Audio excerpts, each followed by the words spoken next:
Assalamualaikum warahmatullahi wabarakatuh. Selamat pagi ataupun siang semuanya. Di sini kami dari kelompok 2 ingin mempresentasikan terkait dengan pendapatan dan juga beban. Nah, mungkin sebelumnya itu perkenalkan ya, nama saya itu Muhammad Ferdiansyah dan rekan saya itu ada Dwi Anggi juga Dwi Rahma. Nah, pada kesempatan kali ini kami ini akan membahas mengenai pendapatan dan beban, mulai dari konsep dasar PSAK 72 sebagai standar terbaru, hingga pengakuan dan pengukurannya dalam akuntansi. Nah, teman-teman, kamu nanya, kenapa sih topik ini tuh kemudian menjadi penting gitu? Karena pendapatan dan beban itu merupakan inti daripada laporan laba rugi. Dari dua unsur inilah, perusahaan itu mampu mengetahui apakah mereka memperoleh laba atau justru mengalami kerugian. Oke, next slide. Di sini ada terkait kita ngebahas pengertian pendapatan dulu, teman-teman. Secara sederhananya, yaitu pendapatan adalah uang ataupun manfaat ekonomi yang kemudian itu diperoleh perusahaan dari kegiatan utamanya. Kalau misalkan dianalogikan, itu pendapatan seperti hasil panen dari usaha yang telah dilakukan oleh perusahaan. Misalnya nih teman-teman, sebuah toko itu mendapatkan uang dari penjualan barang. Terus juga mungkin ada perusahaan jasa yang mendapatkan bayaran dari layanan yang diberikannya, ataupun mungkin bank yang mendapatkan pendapatan bunga dari nasabah yang telah ikut menabung di banknya tersebut. Nah, dalam akuntansi ini itu pendapatan bukan hanya soal uang masuk, tetapi juga kapan sih perusahaan ini dianggap udah benar-benar berhak menerima pendapatan tersebut. Nah, pendapatan juga itu memiliki karakteristik teman-teman, yaitu pastinya itu menambah aset perusahaan, meningkatkan laba, dan juga yang terakhir itu pasti berasal dari aktivitas utama perusahaan. Contohnya, ketika sebuah toko menjual laptop senilai 10 juta rupiah, maka kas atau piutang perusahaan bertambah, itulah yang kemudian disebut dengan pendapatan. Nah, kita masuk ke beban. Jadi, kalau misalkan pendapat itu hasil yang didapat oleh perusahaan, nah beban ini itu pengorbanan yang harus dia keluarkan untuk memperoleh hasil tersebut. Analogi sederhananya itu, kalau misalkan pendapatan itu hasil panen, maka beban ini adalah biaya pupuknya, terus juga tenaga dari para petaninya. Juga misalkan ada biaya perawatan untuk yang kemudian nanti menghasilkan panen yang tadi ya kita tuh tanamkan gitu. Nah, contoh dari beban itu lumayan banyak ya teman-teman. Singkatnya itu ada beban gaji karyawan, beban listrik, beban sewa gedung, dan mungkin juga ada nanti penyusutan aset. Nah, beban ini nanti itu akan mengurangi dari laba perusahaan. Nah, kaitannya apa sih teman-teman dari pendapatan dan juga beban? Nah, pendapatan dan juga beban itu dia itu saling berhubungan. Nah, dalam akuntansi itu ada prinsip yang disebut dengan matching principle, yaitu beban harus dicatat pada periode yang sama dengan pendapatan yang dihasilkan. Contohnya, jika perusahaan memperoleh pendapatan penjualan di bulan Mei, maka biaya komisi penjualannya juga dicatat di bulan Mei. Tujuannya itu agar laba perusahaan benar-benar mencerminkan kondisi yang sebenarnya. Nah, pentingnya pendapatan dan beban ini itu tuh bisa dipakai guna untuk investor melihat laba untuk menilai perusahaan. Terus juga manajemen juga bisa menggunakan laba untuk pengambilan keputusan. Misalkan di bulan Mei kita mendapatkan keuntungan 10 juta. Nah, dari 10 juta terus di bulan Juni ternyata ada kenaikan laba sebesar 2 juta. Jadi kan ada 12 juta kan keuntungan di bulan Juninya. Nah, itu tuh apakah nanti di bulan Julinya akan menaikkan profitnya kembali atau seperti apa? Nah, itu tuh bisa mengambilkan keputusan ataupun digunakan oleh manajemen. Dan juga mungkin nanti itu kreditur bisa menilai apakah kemampuan perusahaan ini membayar kewajibannya itu liquid atau tidak gitu perusahaannya gitu. Oke, next slide. Di sini kita akan membahas terkait dengan PSAK 72-nya. Jadi PSAK 72 itu adalah standar akuntansi yang terbaru teman-teman mengenai pengakuan pendapatan. Saran ini tuh mengatur kapan dan bagaimana sih pendapatan itu harus diakui oleh perusahaan. Sebenarnya kan banyak perusahaan yang hanya fokus pada penyerahan barang.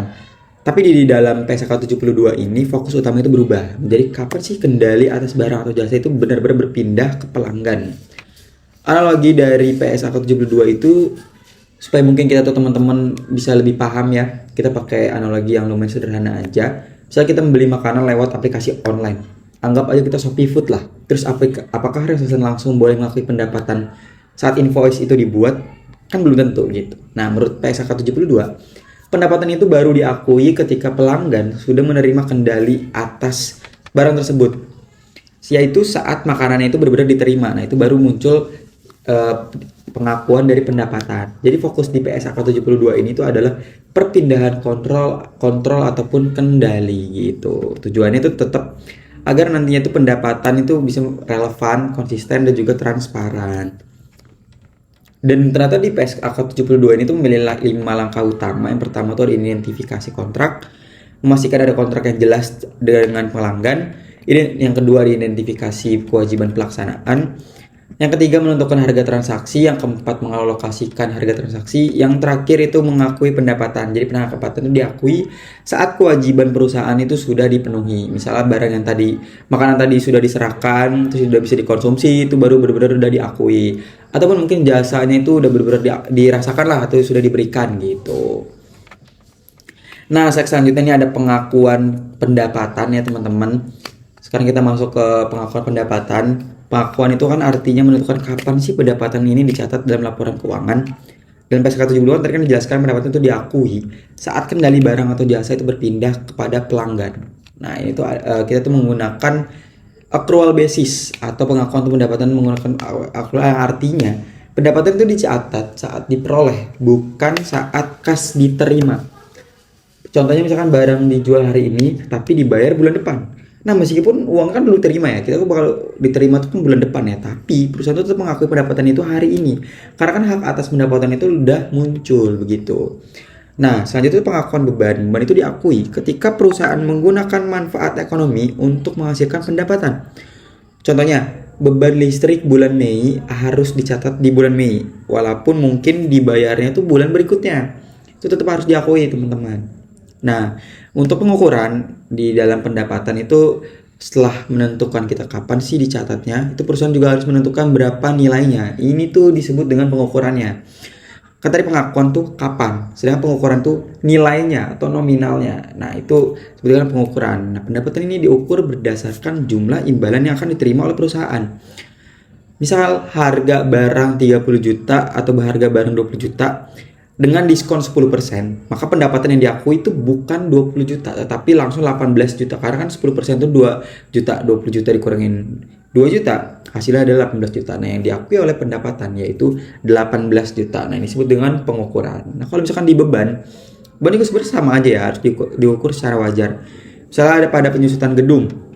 Gedung itu kan nggak langsung habis ya nilainya dalam 1 tahun, sehingga biaya yang dialokasikan selama umur manfaatnya itu bisa diukur dengan penyusutan aset ataupun yang lainnya lah yang bisa diukur gitu.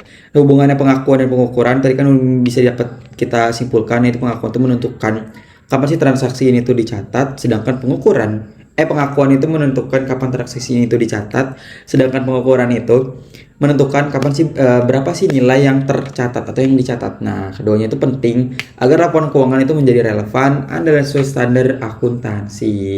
Jadi kesimpulannya teman-teman, pendapatan dan beban itu merupakan unsur utama dalam laporan laba rugi. Melalui PSAK 72, pengakuan pendapatan menjadi lebih terstruktur dan berbasis pada perpindahan kendali kepada pelanggan. Selain itu juga pengakuan dan pengukuran yang tepat sangat penting agar laporan keuangan dapat mencerminkan kondisi perusahaan secara akurat. Selanjutnya itu akan dibahas oleh rekan saya. Baik, selanjutnya ada jenis transaksi terkait dengan pendapatan dan beban dalam akuntansi. Nah, yang pertama, transaksi terkait pendapatan itu jenisnya ada penjualan tunai. Penjualan tunai itu pendapatan yang diakui saat barang atau jasanya itu disahkan dan kasnya itu diterima. Contohnya itu kayak penjualan barang dagang atau jasa secara tunai. Yang kedua ada penjualan kredit. Penjualan kredit itu pendapatan yang diakui saat barang atau jasa itu diberikan meskipun kasnya itu belum diterima. Contohnya kayak penjualan dengan piutang usaha dengan pembayaran tempo 30 hari. Yang ketiga itu ada pendapatan diterima di muka. Pendapatan diterima di muka itu kas diterima terlebih dahulu, tapi barang atau jasanya itu belum diberikan sehingga awalnya itu dicatat sebagai kewajiban. Contohnya kayak sewa diterima di muka atau uang langganan tahunan. Yang keempat ada pendapatan jasa bertahap. Pendapatan jasa bertahap itu pendapatan yang diakui sesuai tingkat penyelesaian pekerjaan. Contohnya kayak proyek konsultasi atau konsultan proyek jangka panjang. Lalu ada pendapatan bunga. Pendapatan bunga itu pendapatan yang diukur berdasarkan waktu dan tingkat bunga. Contohnya kayak bunga deposito atau piutang berbunga. Yang keenam ada pendapatan royalti atau dividen. Pendapatan royalti atau dividen itu pendapatannya diakui saat haknya itu menerima hak untuk menerimanya itu muncul. Contohnya itu kayak royalti buku atau musik, atau dividen saham yang akan dibagikan oleh suatu perusahaan. Nah, lalu yang kedua itu ada transaksi terkait dengan beban. Transaksi terkait dengan beban itu jenisnya yang pertama ada beban dibayar tunai. Beban dibayar di tunai itu beban langsung diakui saat manfaatnya itu sudah digunakan dan kasnya itu sudah dibayar. Contohnya kayak bayar gaji. Yang kedua, itu ada beban yang masih harus dibayar atau accrued expense, itu beban yang sudah terjadi tapi belum dibayar. Contohnya kayak utang gaji atau utang listrik. Yang ketiga, ada beban dibayar di muka. Beban dibayar di muka itu kas yang dibayar terlebih dahulu dan akan menjadi beban secara bertahap. Contohnya itu kayak sewa dibayar di muka atau asuransi dibayar di muka. Lalu ada beban penyusutan. Beban penyusutan itu alokasi biaya aset tetap selama masa manfaatnya. Nah, contohnya kayak penyusutan kendaraan, penyusutan gedung, atau penyusutan mesin. Lalu ada beban piutang tak terdagih. Beban piutang tak terdagih itu kerugian akibat piutang yang diperkirakan itu tidak dapat ditagih. Nah, itu dimasukkan dalam cadangan kerugian piutang. Nah, lalu yang terakhir ada beban garansi. Beban garansi itu beban yang diakui saat penjualannya itu terjadi berdasarkan estimasi klaim garansi. Contohnya kayak garansi produk elektronik. Nah, selanjutnya di sini ada perlakuan akuntansi untuk pendapatan pada saat penjualan. Nah, pendapatan pada saat penjualan itu diakui ketika perusahaan itu telah menyerahkan barang atau jasanya itu kepada pelanggan sehingga hak atas pendapatan tersebut itu muncul. Nah, jurnal yang dibuat pada saat penjualan itu kas atau piutang pada penjualan. Contohnya di sini perusahaan itu menjual barang tunai senilai 5 juta. Jurnal yang dibuat itu kas pada penjualan sebesar 5 juta. Nah, selain mencatat penjualan, pada saat penjualan juga perusahaan harus mengakui harga pokok penjualan jika menggunakan metode perpetual. Nah, jurnalnya itu harga pokok penjualan pada persediaan. Contohnya di sini barang yang dijual itu mempunyai harga pokok senilai 3 juta. Jumlahnya HPP pada persediaan sebesar 3 juta. Nah, lalu selanjutnya di sini ada akuntansi untuk pendapatan kontrak konstruksi. Nah, akuntansi pendapatan kontrak konstruksi itu pelakuan pencatatan pendapatan dan beban yang ditimbul dari proyek konstruksi jangka panjang seperti pembangunan, gedung, jalan, ataupun jembatan. Nah, pendapatan dan beban ini diakui sesuai dengan perkembangan proyeknya. Lalu ada metode pengakuan pendapatan kontrak konstruksi. Itu ada dua metode. Yang pertama itu metode persentase penyelesaian. Itu pendapatan yang diakui berdasarkan tingkat penyelesaian proyeknya. Metode ini tuh biasanya digunakan jika hasil kontraknya itu dapat diestimasi secara andal. Nah, rumus persentase penyelesaian itu biaya yang telah terjadi dibagi dengan total estimasi biaya dikali 100%.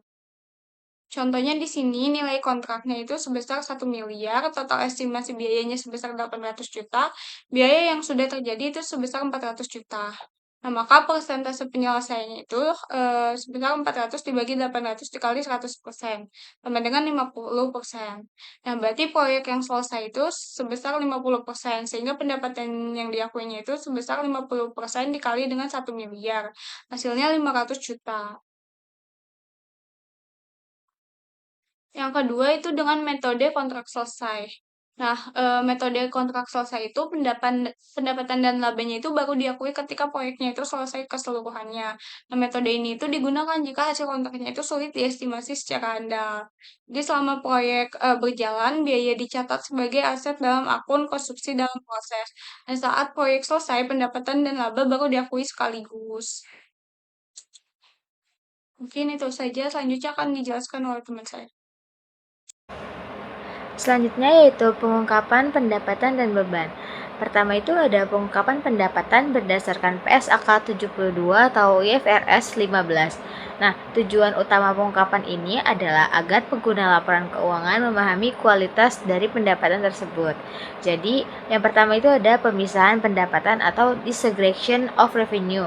Jadi, perusahaan itu tidak boleh hanya menulis pendapatan sebesar 1 miliar rupiah saja, tapi mereka juga harus memecah berdasar kategori yang relevan.